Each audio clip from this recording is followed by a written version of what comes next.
আশা করি খুব ভালো আছো আর আমরাও খুব ভালো আছি। তো আজকে অনেক দিন পর ব্লগ করতে বসেছি। অনেক দিন মানে বৃহস্পতিবার ফিরেছি, মানে বুধবার গেছিলাম, 2 তারিখ গেছিলাম, 3 তারিখে বাড়ি চলে এসেছি। তারপর থেকে আর ব্লগ করা হয়নি, কারণ একটু টায়ার্ড হয়ে গেছিলাম। জার্নিটা একটু বেশি ছিল, কারণ একদিন গিয়েই সঙ্গে সঙ্গে চলে এসেছিলাম। তো রেস্ট একটুখানি শরীরটা খারাপ করেছিল বলে 2 দিন ব্লগ, 2-3 দিন, অনেক দিন হয়ে গেল, 2-3 দিন ব্লগ করতে পারিনি। তো আজকে ভাবলাম না, আজকে তোমাদের সামনে বসে পড়ি তোমাদের সঙ্গে গল্প করতে, কারণ দীঘা থেকে ফিরে তোমাদের সঙ্গে কোনো গল্প করা হয়নি। আর তার আগে বলে নিই, আমাদের পরিবারে তোমাদের সবাইকে স্বাগত। আজকের দিনটা বলে নিই, আজকে হলো মানডে। কালকেই ভেবেছিলাম রবিবার দিন আমি একটা ব্লগ করি, বাট কালকে আর করা হয়নি। তো আজকেই ভাবলাম সকালে উঠে না, আজকে ব্লগটা করতে বসে পড়ি। তো আজকে হলো সোমবারে এখন ঘড়িতে বাজে 9:30 হবে। আর এখন ছেলে আর ছেলের বাবা গেছে সেলুনে, পাশেই চুল কাটাতে, ছেলেকে চুল কাটাতে।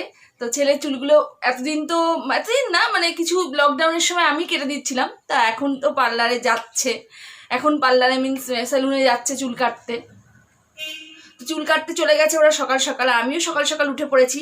তো উঠে পড়ে ভাবলাম যে তোমাদের সঙ্গে বসে পড়ি। আর বসে পড়ে ভাবলাম যে দীঘা থেকে যে জিনিসপত্রগুলো কিনেছি কিচ্ছু কিনিনি, কারণ দীঘায় আমাদের কতবার যে যাওয়া হয়েছে গুণে শেষ করা যাবে না। তাই দীঘার সব কিছুই চেনা, মানে পরিচিত, সেগুলোর মধ্যে থেকে কিছু কিনতে ইচ্ছা করে। তো আমাদের সেদিনকে মজা করলাম, ব্লগে বলছিলাম, বাট কিছু ভালো লাগে না ওখানে, মানে সব একঘেয়ে হয়ে গেছে দেখে দেখে। তো আমার শাশুড়ি মা গেছে, ওরা টুকটাক কিছু রাস্তা দিয়ে যেতে যেতে যেগুলো পছন্দ হলো এগুলো কিনলাম। তো সেইগুলোই ভাবলাম তোমাদের সঙ্গে একটু শেয়ার করি, কারণ যা এখন তোমাদের সঙ্গে আমি সব কিছু শেয়ার করছি, তো এইগুলো শেয়ার করি। আর তোমাদের বলেছিলাম যে যা কিনবো বাড়িতে এসে শেয়ার করবো, তাই আজকে নিয়ে বসে পড়েছি। তো কিচ্ছু না, টুকটাক রাস্তা দিয়ে যেতে যেতে যেগুলো চোখে পড়েছে সেইগুলোই, দোকান থেকে নয়, মানে রাস্তা থেকে যেগুলো নিয়ে বসে ওরা, তোমরা জানোই, ওগুলোই একটুখানি পছন্দ হলো। আর আমি এমনি কানের ইয়ারিংগুলো খুব পছন্দ করি, যে এমনি ইয়ারিংগুলো। তো এই ধরনের ইয়ারিংগুলো আমি খুব পছন্দ করি, এই ধরনের জিনিসগুলো কিনেছি। দেখো, খুব সিম্পল, সব কিছুর সঙ্গেই মানায়, কুর্তি টুর্তির সঙ্গে খুব মানায়। তো এইগুলো একটা কিনেছি, মানে এগুলো সবই আমার, যা যা দেখাচ্ছি সবই আমার মা শাশুড়ি মা কিনে দিয়েছে, নিজেই কিছুই কিনিনি। এইটা একটা, আর এরকম একটা, যদিও পরবো কিনা জানি না, কারণ শাড়িটারই পরা হয় না। আর এগুলো কুর্তি বা সালোয়ারের সঙ্গে বা জিন্সের সাথে যায় না। তো সেগুলো, এটাও কিনেছি, পছন্দ হলো, মা বললো কেন, তো কিনে নিলাম। তো একটা কিনেছি। আর একটা তোমাদের যখন দেখিয়েছিলাম ব্লগে, সে একটা বাচ্চা ছেলে এসেছিলো 10 টাকা দিয়ে একটা কানের দুল, তো এটা কিনেছিলাম ওর থেকে, কারণ ওর বলছিল বাচ্চা ছেলে কষ্ট হচ্ছিল, বউনি হয়নি বলছিল, তাহলে দিয়ে দে, পছন্দ হয়নি তাও নিয়ে নিয়েছি। তো এটা কিছুর সঙ্গে পরা যাবে, কুর্তি টুর্তির সাথে ভালোই দেখতে। তো এটা একটা কিনেছি। আর এমনি ছোট্ট ছোট্ট আমার দুলগুলো খুব ভালো লাগে, কানের দুলগুলো দেখো, ছোট্ট ছোট্ট দুল দুটো, এগুলো খুব ভালো লাগে। এগুলো সব মা আর শাশুড়ি মাই মিলেই কিনে দিয়েছে, আমি কিচ্ছু না, আমি কিছুই কিনি। তো এইগুলো একটা কিনেছি। আর আমার ছেলের এটা খুব পছন্দ হয়েছিল, এই যে আমার ছেলের একটা ক্র্যাব খুব পছন্দ হয়েছিল ওখান থেকে, তো এইটা একটা কিনেছে। সুন্দর দেখতে নাকি, খুব সুন্দর লাগলো, তাই ও কিনলো। তো এটা একটা সাইড ব্যাগ কিনেছি, মানে শাশুড়ি মাই, এটা শাশুড়ি মাই কিনে দিয়েছে মেনলি, কারণ এটা দেখছিলাম খুব পছন্দ হয়েছিল, তো শাশুড়ি মা বললো নিয়ে নাও, নিয়ে নিলাম। তো এটা একটা নিয়েছি। তো ব্যাস এইটুকুই। আর দীঘায় তো কতবার যে যাওয়া হয় তার নাই ঠিক, তো ওগুলো দেখে দেখে দেখে দেখে মানে একদম একঘেয়ে হয়ে গেছে যাকে বলে। তো সেই জন্য কিছু কিনিনি। আর একদিনের জন্য গেছিলাম, আর দোকান বেশি ঘোরার এনার্জিটাও ছিল না। তো ফ্রেন্ডস, আজকে সারাদিন তোমাদের সঙ্গে শেয়ার করব, আর অনেক কিছু তোমাদের সঙ্গে শেয়ার করা আছে, সেই জন্য ব্লগটা কিন্তু এন্ড পর্যন্ত দেখতে হবে। আর এখন ছেলে চলে আসবে, ছেলের বাবা চলে আসবে। তো আজকে বানাবো ব্রেকফাস্টে ম্যাগি। তো ম্যাগির জন্য সবজিগুলো কাটতে হবে। তো তারপরে ম্যাগি বানাবো। ম্যাগি বানানো শেয়ার করার কিছুই নেই, জানো কতবার ম্যাগি বানিয়েছি, তোমরা সবাই পারো। বিভিন্নভাবে ম্যাগি বানিয়েছি। আজকে ওই গাজর বিন এইগুলো দিয়ে একটা কড়াইশুঁটি এগুলো দিয়ে আজকে ম্যাগি বানাবো। তো চলো সাথে থাকো, এবার ব্রেকফাস্টটা বানিয়ে ফেলি।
চা হয়ে গেল, দুপুরের চা।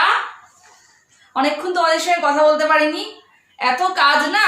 আর এখন তো কাজের দিদি নেই, প্রচুর কাজ, কথা বলার সময় পাইনি। আর হাজব্যান্ড একটু বেরিয়েছিল, এখন ফিরলো। তারপরে এখন আবার একটু চা খেয়ে তারপরে একটু পরে ভাত খেয়ে অফিস চলে যাবে। তো এই বিস্কুটগুলো খুব ফেভারিট, তাই না একটা করে বিস্কুট নিয়ে বসেছি এখন। বেকারি বিস্কুট দারুণ লাগে খেতে, খুব ভালো লাগে খেতে। আর জিরে দেওয়া আছে, বেশ সাদা জিরেগুলো দেওয়া আছে, দেখো কি সুন্দর লাগছে খেতে, টেস্টটাই অন্যরকম। একটা জিনিস তোমাদের সঙ্গে শেয়ার করার আছে। দীঘায় গেছিলাম, বলো দীঘায় কিন্তু কেউ মাস্ক পরেনি। মানে আমরা ধরো 100%-এর মধ্যে 99% মানুষ কোনো মুখে মাস্ক ছিল না। মনে হয় না করবো। একজন দোকানদারের কাছে গেলাম, দোকানে কিছু খাবার দাবার কেনার জন্য। তো ও বললো যে আশ্চর্যকর একটা কথা বললো যে নোনা জায়গায় নাকি করোনা হয় না। বললো দীঘাতে নাকি কোনো করোনার আর কি কেস নেই। কারণ হচ্ছে যে ওখানে নোনা ওয়েদারে করোনা নাকি হয় না, বাঁচতে পারে না। নতুন থিওরি। ডাক্তারদের দেওয়া, যারা ভ্যাকসিন বের করছে তাদেরকে দেওয়া উচিত। না হতেও পারে, জানি না, হতেও পারে, হয়তো সত্যিই হয়তো সেই জন্য ওখানে হয় না হয়তো। ওখানে আচ্ছা যারা যাচ্ছে তাদের তো ভয় আছে, তারা তো সবাই দীঘায় থাকে না, তারা তো বাইরে থেকেই আসছে, তাদের কাউরই ভয় লাগেনি আমাদের ছাড়া। তারা একজনের যারা স্থানীয় দোকানদার তারাও পড়েনি। এবার যদি সেখানে কোনো কেস ঘটে থাকতো তাহলে নিশ্চয়ই দোকানদাররা নিজেদের প্রাণের জন্য নিশ্চয়ই পড়তো, যারা বাইরে থেকে লোক আসছে এত, তারা নিশ্চয়ই পড়েই বসতো, কিন্তু তারাও পড়েনি। মুখে তাদের একদম আশ্চর্যকর, কিন্তু এটা মাস্ক ছিল না, কোন রকম মাস্ক কেউ পরেনি। যারা বাইরে থেকে গেছে মানে টুরিস্ট তারাও যায়, মানে তারা কেউ পরেনি। আশ্চর্যকর, আমরা এক বলতে পেরেছি, আমাদের দিকে সবাই ঘুরে ঘুরে তাকাচ্ছে। সবাই যেতে পারো, যারা যাওয়ার যে ঘুরে আসতে পারো, কোনো কিছু ব্যাপার নেই। এখন যে আমরা এতদিন যেটা ভয়, মানে বিশেষ করে আমি যাবো করেও যেতে পারছিলাম না, ভয় ছিল একটা যে করোনার সময় কোথাও যাবো, কোথাও গিয়ে খাবো থাকবো। তো ঘর দোর ভীষণ সুন্দর, তোমায় তো দেখিয়েছি, কোনো ভয়ের ব্যাপার নেই। তোমরা একবার অবশ্যই মানে চাইলে ঘুরে আসতে পারো। ভয়ের জন্য যাচ্ছ না এরকম অনেকেই আছে। আবার যাব। তো আজকে তোমাদের সঙ্গে একটা আমার সমস্যা, শীতকালীন সমস্যার কথা শেয়ার করব। এটা শুধু তোমার সমস্যা আমার বলে না, এটা ঘরে সমস্যা। ম্যাক্সিমাম মেইনলি মেয়েদের এই সমস্যাটা বেশিই হয়। ছেলেদেরও হয়, ছেলেরা এত কেয়ার করে না ব্যাপারটা নিয়ে, কিন্তু মেয়েরা কেয়ার করে ব্যাপারটা না, সেরকম নয়। অনেক সময় এমন হয় যে পায়ে, আমারও তো মাঝে মাঝে এমন হয়, ব্যথা হয়। যেটা সমস্যাটাকে বলে নিই, সেটা হচ্ছে পা ফাটার সমস্যা। পা ফাটার সমস্যা আমার রয়েছে। আমার কিছু বছর যাবত হয়েছে, তার আগে আমার হচ্ছিল না, কিন্তু কিছু বছর যাবত হয়েছে। মানে এমন অসুবিধা হয় যে আমার হাতটাও ফাটে। মেইনলি এই সময় যেহেতু সিজনে ড্রাই হয়ে যায়, আর আমার এমনি ড্রাই স্কিন এমনিতে। এবারে ড্রাই স্কিনের জন্যই ব্যাপারটা ফেটে যায়। আর এবারে বেশি হয়েছে কেন, এত স্যানিটাইজার, এত হাত দেওয়া হয়েছে যে অটোমেটিক্যালি হাত ভীষণ ড্রাই হয়ে যাচ্ছে। আর তো কাজের দিদি যেহেতু আসছে না, প্রচুর পরিমাণে বাসন মাজা হচ্ছে, ঘর মোছা, বাসন মাজা, কাপড় কাচা। তো এগুলোতে কি হচ্ছে, জলের জন্য আমার হাত ফেটে গেছে এবার যে সমস্যাটা। তো আর পাটা ফাটে, কিছু বছর যাবৎ পা ফাটা স্টার্ট হয়েছে। আর আমি যেটা করি শীতকালে এই সমস্যাটা ভীষণভাবে ভোগায় আমাকে, সেই জন্য বছরের শুরুতে মানে শীতের শুরুতেই আমি একটা ক্রিম বানিয়ে রাখি। এটা আগের বছরও তোমাদের সঙ্গে শেয়ার করেছি, চাই আমি তোমার নিচে ডেসক্রিপশন বক্সে সেই ভিডিওটা লিঙ্ক দিয়ে দেবো, যেখানে আমি একটা পা ফাটার ক্রিম বানিয়েছিলাম ঘরে থাকা কিছু উপকরণ দিয়ে।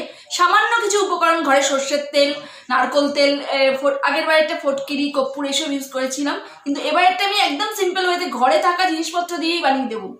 তো সেটা এখন তো ভাবলাম যে যখন বানাবো সেটা তোমাদের সঙ্গে শেয়ার করে ফেলি, কারণ অনেক কিছু শেয়ার করছি আর এটাও অনেকের তোমাদের উপকারে লাগবে, সেই জন্য ভাবলাম যে যখন বানাবোই সেটা তোমাদের দেখিয়ে দিই।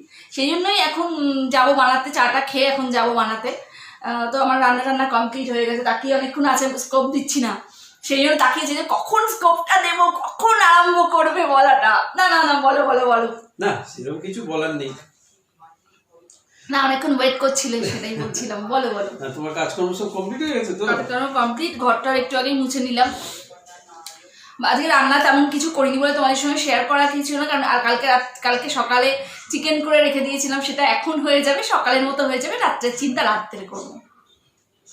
ঠিক আছে, তাহলে বানানো ওনাদেরকে দেখিয়ে দাও, বানিয়ে দেখিয়ে দাও। চলো বানানোটা দেখে নিই, চাটা হয়ে গেছে কমপ্লিট, চলো এবার রান্নাঘরে যাই, গিয়ে বানিয়ে, ওটা রান্নাঘরেই লাগবে বানাতে, তো চলো গ্যাস ওভেনে লাগবে, চলো যাই। তো ফ্রেন্ডস, গোড়ালি ফাটার ক্রিম বানাতে যেগুলো আমি নেব সেইগুলো এখানে রয়েছে। একটা বাটি নিয়েছি, বাটির মধ্যে ঘরে থাকা কিছু জিনিসপত্র দিয়ে হবে, তোমাদের বললাম। জাস্ট আমি 4 টেবিল স্পুন সর্ষের তেল নেব। তোমরা চাইলে 2 টেবিল স্পুন সর্ষের তেল আর 2 টেবিল স্পুন নারকেল তেল নিয়েও করতে পারো, আমি আজকে 4 টেবিল স্পুন সর্ষের তেল নিয়েই করছি। আর লাগবে এরকম একটা মোম, সবার বাড়িতে এরকম একটা মোম থাকবে, মোম আছে, এটা একটা ছোট একটা মোম, সেই মোমটা আমি গুঁড়ো করে নিয়েছি, গুঁড়ো করে মানে একটু ভেঙে নিয়েছি। তো এটার মধ্যে এটাও দিয়ে দেবো। আর নেব 1 টিস্পুন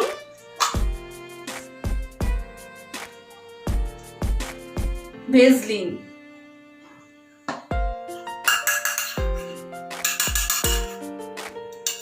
এবার এর মধ্যে মিক্স করে নেব এগুলো।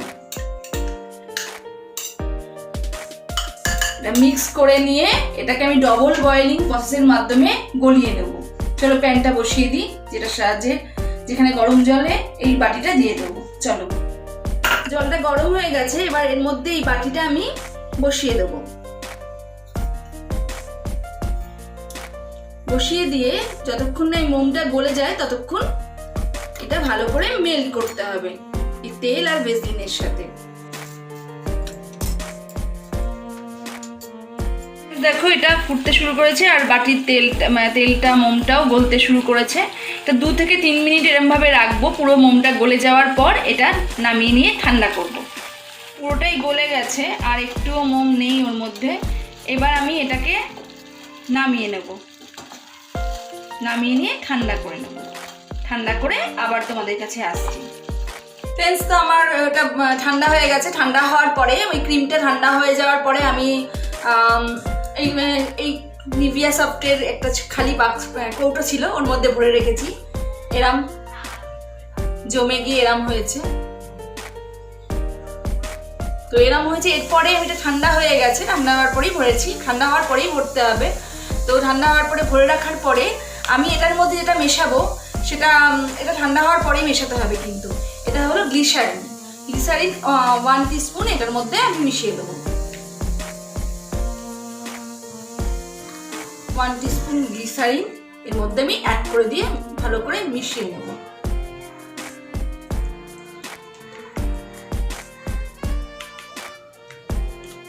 এটা ভালো করে মেল্ট করে নেব, মানে এর সঙ্গে মিশিয়ে নেব।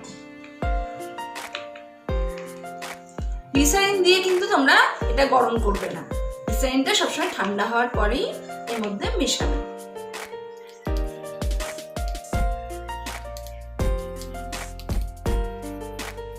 হয়ে গেল, এটা আমার মোটামুটি শীতকালটা চলে যাবে।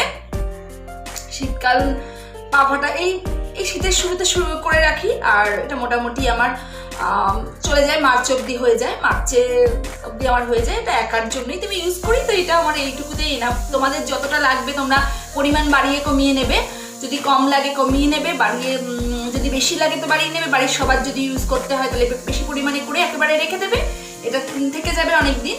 তো তখন তোমরা রাত্রে শোয়ার সময় এটা ইউজ করে নেবে। এটা জাস্ট এরম এরম হাতের মধ্যে দেখো এরকম হয়েছে, তো জাস্ট তোমরা ফাটা জায়গাটায় এটা ইউজ করে নেবে, এরম ভাবে ইউজ করে নেবে, ব্যাস হয়ে যাবে।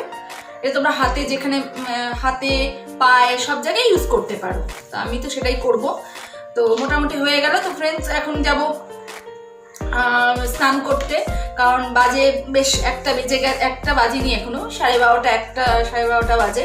তো এরপরেই হাজবেন্ড যাবে হচ্ছে খেয়ে দিয়ে অফিস যাবে। তো আমিও যাব স্নান করতে, স্নান করা হয়নি, এখন স্নান করতে যাবো। চা খেলাম একটু আগে, তো একটু পরে হাজবেন্ডকে খেতে দেবো, স্নান করবো। তো সেই সব কাজ আর তোমাদের সঙ্গে শেয়ার করছি না, ব্লগটা এখানেই এন্ড করে দিচ্ছি। ভালো লাগলে প্লিজ একটা লাইক করো, আর যারা আমাদের পরিবারে নতুন তারা প্লিজ সাবস্ক্রাইব করে আমাদের পাশে থেকো। তো আজকের মতো এইটুকুই, টাটা বাই বাই। তোমরা সবাই খুব ভালো থেকো, সুস্থ থেকো। তো আজকের মতো টাটা।